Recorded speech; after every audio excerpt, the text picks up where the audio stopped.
Welcome to a quick Foxy Tech Tips tutorial on switching between miles and kilometers in Google Maps on mobile.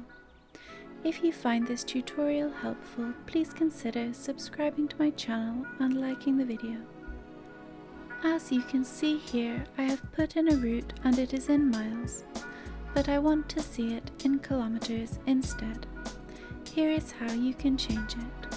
Exit out of the route so you're at the default view of Maps. Tap your profile icon from the top right corner of the screen. Select Settings from the pop-up menu.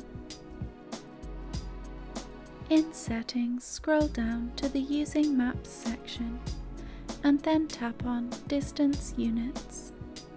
You can choose to always display distance units in kilometers or miles here. Now I've done that, I can go back and create a route, and my new distance units will be updated to kilometers. And that draws an end to this tutorial.